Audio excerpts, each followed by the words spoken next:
It's hard to breathe, but that's alright. Hush.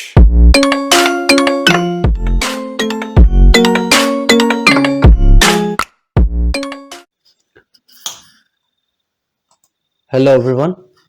Last lecture में Excel के हमने data में रिमूव डुप्लीकेट तक देखा था।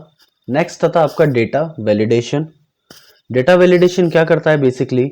तो वैलिडेशन मीन्स है आप यहाँ पर वैलिडिटी के लिए, किसी डेटा के वैलिडिटी के लिए एक लिमिट लगा देते हैं, उसे कहते हैं डेटा वैलिडेशन। मतलब आप कंप्यूटर को बता देंगे कि इस लिमिट का या इस तरह का डेटा ही किसी सेल में वैलिड डेटा कहलाएगा, उसके अलावा सभी डेटा इनवैलिड होंगे। तो उस तरीके की प्रक्रिया को, उस तरीके की प्रोसेस को आप क्या कहते हैं? डेटा वैलिडेशन कहते हैं। तो यहाँ पर अभी हम वो ही करेंगे। जैसे आपने एक फाइल खोली यहाँ पर, जिसमें आपके पास ऑलरेडी एक शीट रखी होगी नामों की बनी हुई स्टूडेंट्स की, ये रही जैसे। तो इसमें हम देख लेते हैं कि नेम के आगे हमने, नेम्स के आगे यहाँ पर नंबर डाल रखे हैं। इसे नॉर्मल बना देते हैं कलर हटाकर ताकि दिखे अच्छे से ये। तो मैंने यहाँ पर नंबर डाल रखे हैं। मुझे पता है कि सभी के नंबर जो हैं वो 100 में से आएंगे। तो मैं क्या चाहता हूं कि यहाँ पर कोई और व्यक्ति कुछ और गलत डेटा ना एंटर कर दे। जैसे नंबर की जगह पर मान लीजिए कोई अपना नाम ना डाल दे, या फिर कुछ और डेटा नहीं एंटर कर दे। नंबर भी डाले तो 0 से 100 के बीच का ही डाले, क्योंकि बाय चांस अगर किसी ने मान लीजिए 100 के मैक्सिमम मार्क्स में 101 कर दिया, 101 डाल दिया, तो अभी तो एक्सेप्ट हो जाएगा। जिससे बड़ी प्रॉब्लम हो जाएगी जब आप डेटा को क्रिएट करेंगे या फिर डेटा को एनालाइज करेंगे, तब आपको पता चलेगा कि कोई नंबर में 101 एंटर कर गया है। तो उस जगह फिर हमें देखने में दिक्कत आती बाद में कि हम क्या रियल डेटा था 101 की जगह पर, ये हमें ढूंढने में बड़ी प्रॉब्लम आती है। तो उससे बचने के लिए हम क्या करते हैं, पहले ही लिमिट डाल देते हैं डेटा वैलिडेशन के द्वारा। तो यहाँ पर पहले हम हमारे सेल्स को सिलेक्ट करेंगे जहां पर हमें वैलिडेशन अप्लाई करना है। फिर जाएंगे डेटा वैलिडेशन में। यहाँ पर आपको पहला मिलेगा सेटिंग्स। सेटिंग्स में आपको मिलता है अलाउ एनी वैल्यू, मीन्स अभी सारी वैल्यू इस सेल्स में अलाउ है। एनी वैल्यू मीन्स सभी वैल्यू।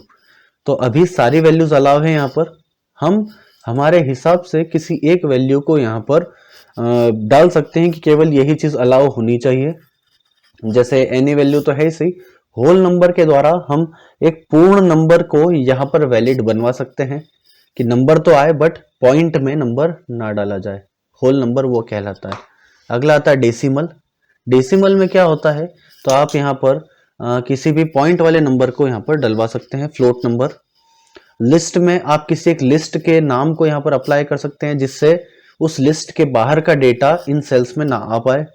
ऐसे डेट और टाइम, टेक्स्ट लेंथ, इनमें भी आप बता सकते हैं अलग अलग चीजें। डेट टाइम में आप डेट डलवा सकते हैं, किसी एक रेंज की डेट ही आएगी। टाइम में आप टाइम डलवा सकते हैं, कोई सा एक पर्टिकुलर टाइम ही डलेगा। टेक्स्ट लेंथ मींस यहाँ पर हम बता सकते हैं कि कितने से कितने तक का डेटा आएगा।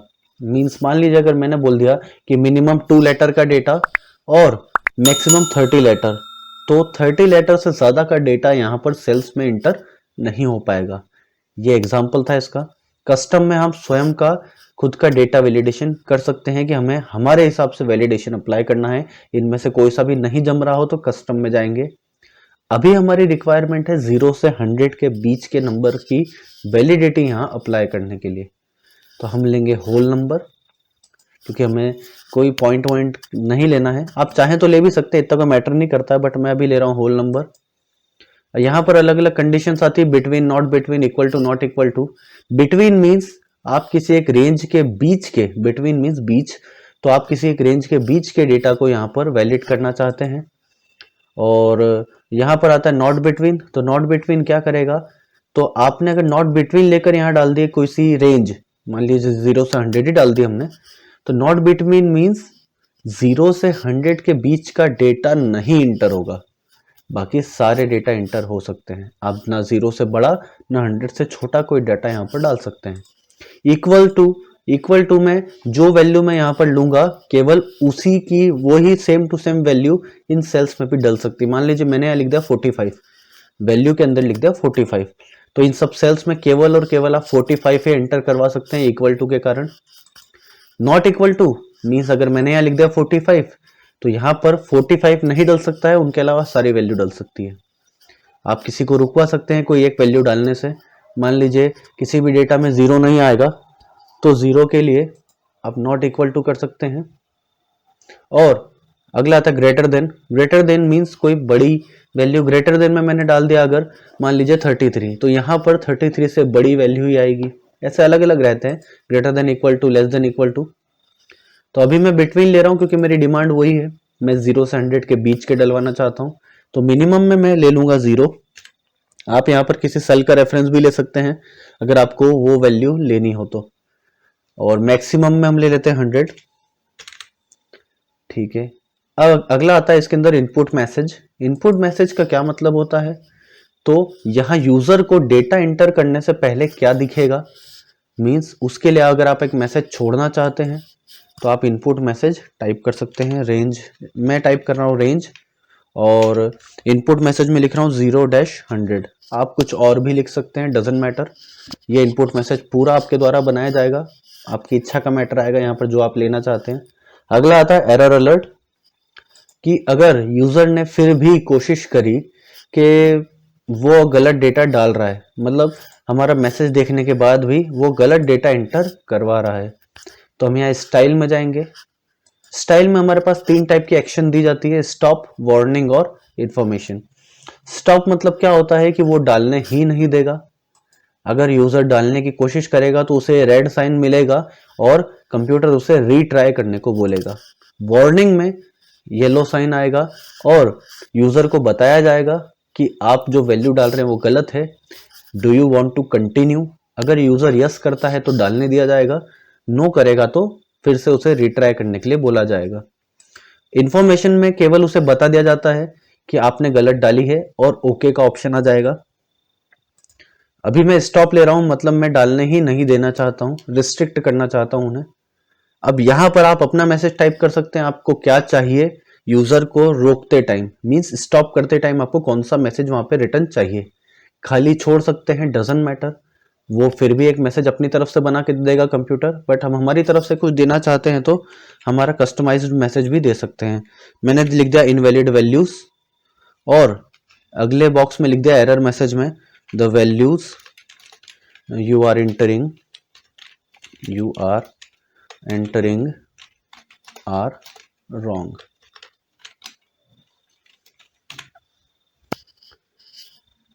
ओके, तो यहां हमारा डेटा वैलिडेशन अप्लाई हो गया, और रेंज जो हमने मैसेज लिखा था रेंज 0-100 वो आ रहा है यहाँ पर।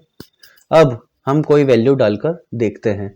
हमने 0 to 100 रेंज दी थी, तो हम 101 डालकर देखते हैं।